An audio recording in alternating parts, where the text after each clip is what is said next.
这是梦中城，惊悚午夜场，第11章夜探厕所。阿光闭上眼睛，心想一定要查出真相，就算是鬼也要看看到底长什么样子。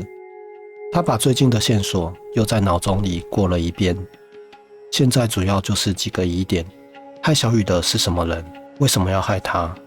还有那个红衣女鬼到底是何方神圣？她到底是不是晴子？如果不是晴子，那她又是谁？晴子的消失是否和熊哥有关？还有就是晴子说的话能信吗？那个很有力量的女人真的是晴子上了小樱的身？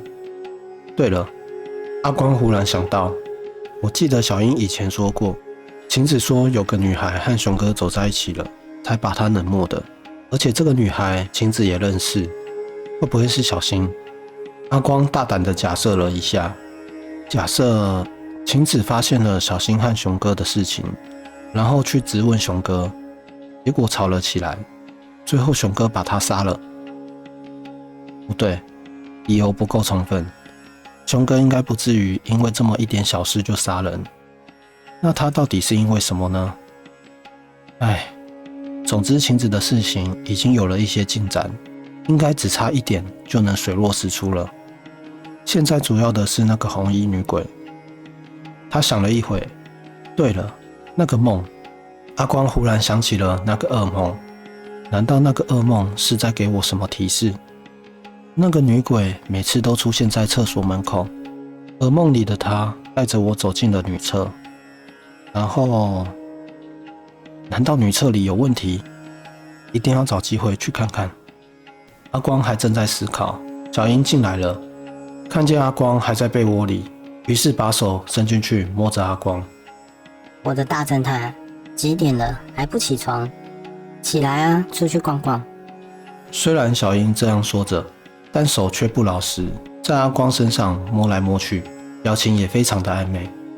阿光也调戏着问道：现在你是真想让我起床吗？小英抿嘴笑着，脱了鞋把脚伸了进去，之后就是一场翻云覆雨。结束后，小英躺在阿光的怀里，阿光也在回味刚才销魂的一刻。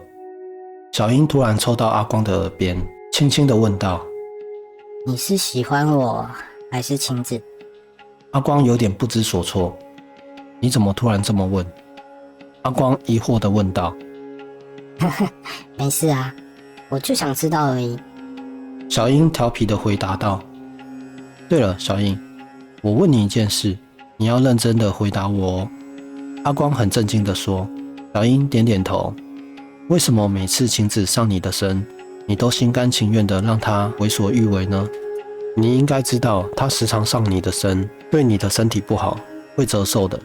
阿光一直以来都没开口问这个问题，他真的非常想知道。以前他还可以理解，小英因为对自己有意思，但不好意思说，所以借助晴子来和自己表白。但现在他们的关系已经发展得很好了，没有理由再让晴子上身。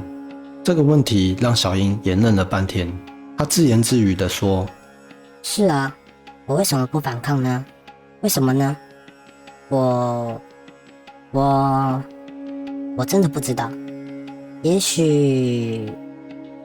哎呀，你别问我这种问题行吗？我真的不知道怎么回答你。小英的回答显然很没有底气，像是一个做错事情的小孩，这让阿光很不解。那你答应我一件事，以后不要再让晴子上你的身，可以吗？阿光试探地问。我尽量吧。小英好像在隐瞒什么似的。转眼到了晚上上班的时间，小雨在这段时间里也恢复到可以正常上班了，公司恢复了以前的模样。阿光心里想着，今晚就上去看看，看能不能发现什么。于是快要下班的时候，阿光孤身一人来到了2楼。2楼还是一片漆黑，只有厕所门前那微弱的灯光。阿光长舒了一口气，壮了壮胆子，慢慢地朝向女厕走去。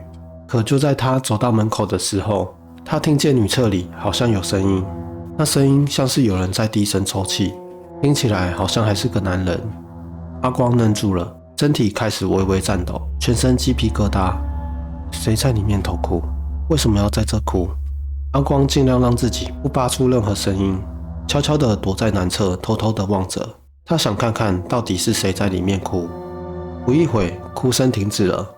接着那个男人开口说：“对不起，我帮不了你，对不起。”那个声音一直在重复着这句话。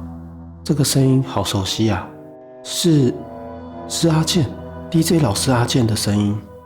阿光当时倒吸了一口气，他马上用手捂住自己的嘴，不让自己发出任何声音。阿光微微地动了动耳朵，他想再听得更清楚点，但是听到的就只有这几句话和阿健抽泣的声音。阿健怎么会在这哭？他在对谁哭？他帮不了谁，到底什么意思？不一会，阿健走了出来，边走还边擦着眼泪，走到洗手台旁，洗了把脸，整理了一下衣服，看着镜子里的自己，继续低声的自言自语道：“为什么你要自杀？难道就是因为他？值得吗？我会比他对你更好的啊，为什么啊？”说完就走出了厕所。阿光在确定他下楼之后，才敢大口的喘气。阿光心想，阿健到底在对谁哭？听他的意思，好像在哭一个女人，是他女朋友，该不会是那个红衣女鬼吧？阿光正在思索，突然听见女厕里有动静，歌声，是歌声，那女人唱的就是那歌声，在这极度安静的厕所里显得十分清晰，很空灵，很哀怨。阿光觉得身上的每根毛在刹那间都立了起来，他屏住呼吸，仔细地听着，努力地让自己的大脑保持清醒的状态。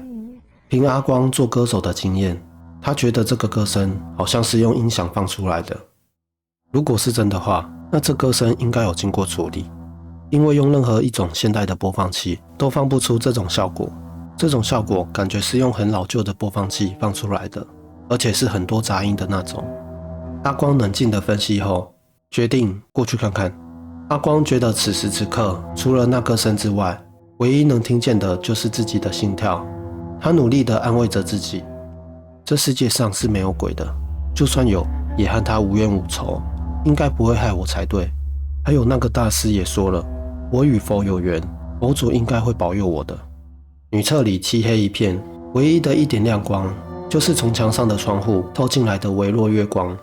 阿光寻找着这歌声的来源，听起来好像是从最里面那间传出来的。阿光刚要往里面走，就闻到了一股味道。这味道好像是香，谁在烧香？难道阿健刚才在里面烧香？阿光尽量让自己不发出太大的声音，慢慢的往里面挪动着脚步。这香味的来源好像也是最里面那间。阿光站在最里面的单间门口，突然想到了那个噩梦，梦里那个女人走进里面，然后用头开始撞墙。阿光越想越怕，他摇了摇头，定了定神，把手慢慢地伸向那个单间的门。这个动作慢得像一个100岁老人。阿光的手已经摸到那扇门了，他吞了一口垂沫，屏住呼吸，慢慢地把那扇门轻轻地推开。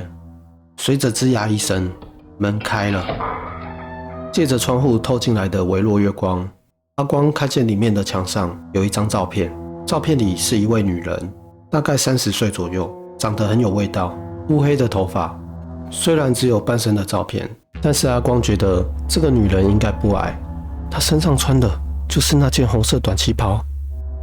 阿光突然觉得头晕，他用力甩了甩头，努力让自己清醒。他继续搜索着，看见照片下方有一个小香炉，里面插着几根香，旁边有一个小录音机。难道我每次听见的歌声都是这东西放出来的，而且都是阿健放的？现在的阿光可以肯定，这个照片上的女人就是那个红衣女鬼。难道那个时候是她伤害小雨的？为什么要伤害小雨？她托梦给我，把我带到这间厕所来，到底有什么目的？突然，这个时候阿光的手机响了，吓得阿光差点叫出声。他马上接起电话，不敢再让这个铃声打扰这有如死寂一般的寂静。他接起电话的同时，也关掉了那个录音机。阿光，你在哪？我们都要走了，你走不走？是小英着急的声音。我马上来。阿光小声的说了一句，就挂断了。他迅速的离开了女厕。正当他跑出这间厕所的时候，他停住了。刚刚门口好像有东西。他回头一看，啊，是那个红衣女鬼，她又出现了。她就站在厕所门口。阿光叫了一声，就疯了似的往楼下冲。跑到1楼后，罗子和小英他们都迎了上来。怎么了？罗子担心的问道。阿光喘着粗气看着他们，人群里为什么没有阿健？阿健呢？阿光恐惧的问道。他走了啊，我们就等你呢。你怎么了？怎么又跑去2楼了？你看见了什么？小英好奇的问。阿光怕会吓到这些女孩，于是说道：没什么，没发生什么事。说完，他发现小新和小雨的脸色都非常难看，因为他们也曾经见过。